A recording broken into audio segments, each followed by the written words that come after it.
là, toutes ces personnes ont ce qu'on appelle un script, donc un vrai scénario comme on aurait dans un film finalement, avec le temps qui passe et puis différents événements théoriques qui vont se produire.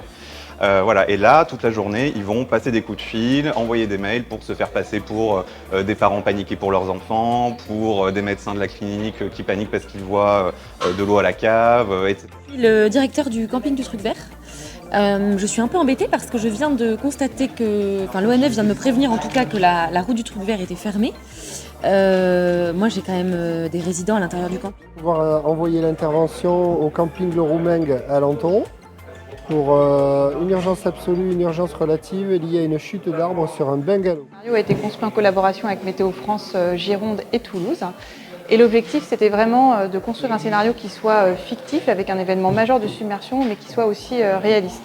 Donc pour qu'il soit réaliste, on est reparti d'une tempête historique réelle, qui est la tempête Klaus, qui est intervenue en 2009. Et on a modifié les conditions de marée et la chronologie de la tempête pour faire coïncider le pic de tempête et de submersion avec une pleine mer de fort coefficient. Donc là, aujourd'hui, on a un coefficient de 94 fictif.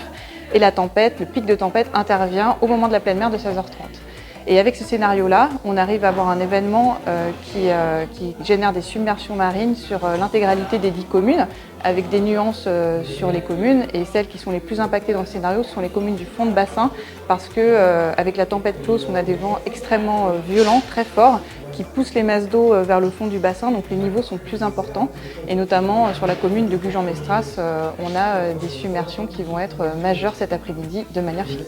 Andernos, oui, ici la DSDEN. Je vous appelle pour m'assurer que vous avez bien déclenché les plans PPMS sur les différentes écoles de la commune, à la fois au Jules Ferry et au Coulin.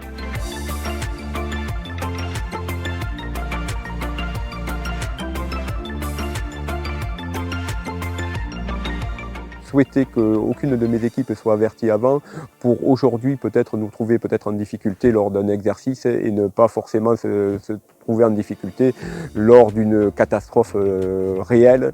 Donc aujourd'hui on va mettre à mal les équipes et je les mets à mal depuis ce matin, depuis 6 heures ce matin où ils peuvent être certains sur le pont.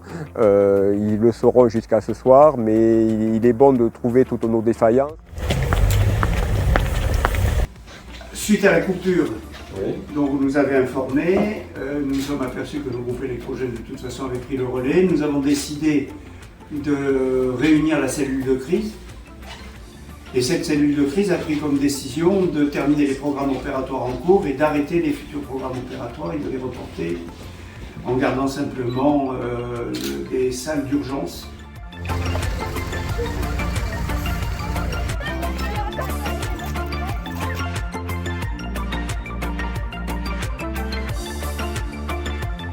Aujourd'hui, nous avons évacué l'école de Jules Ferry pour le déjeuner qui va se faire donc dans la salle Rosaza où tout a été mis en place très rapidement pour 160 élèves. Depuis 14 heures, nous sommes en alerte rouge avec effectivement une situation qui est bien plus dégradée que Xingtia il y a quelques années. Donc on est sur des vagues annoncées à plus de 5,83 m. Donc c'est vous dire la mobilisation et l'attention que l'on doit avoir. C'est arrivé à un moment où nous étions en train de faire un point justement avec les 10 communes concernées, plus le CIBA et le pôle santé. Ils sont vraiment extrêmement mobilisés, ils ont joué le jeu.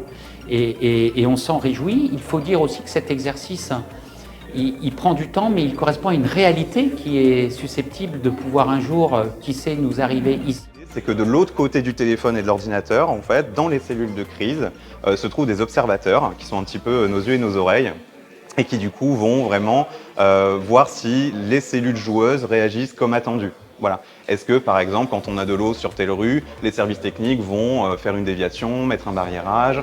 Est-ce qu'on va bien couper l'accès au port? Ou est-ce qu'au contraire, l'injecte ne va pas provoquer de réaction? En fait, c'est tout l'objectif de cet exercice. Vraiment, à la limite, je dirais que même si ça se passe bien, c'est un problème, puisque l'idée, c'est justement qu'on lève un peu les lièvres dans les procédures gestion de crise et qu'on essaie vraiment de voir finalement où c'est qu'il y a des petits points à améliorer, qu'est-ce qu'on peut mieux faire, est-ce que les personnels savent se servir du groupe électrogène qu'on n'a pas sorti depuis 3 ans, voilà, toutes ces choses-là. Donc là, l'idée, c'est qu'on va travailler comme ça jusqu'à la fin de la journée, donc entre 18 et 20 h, la fin de l'exercice.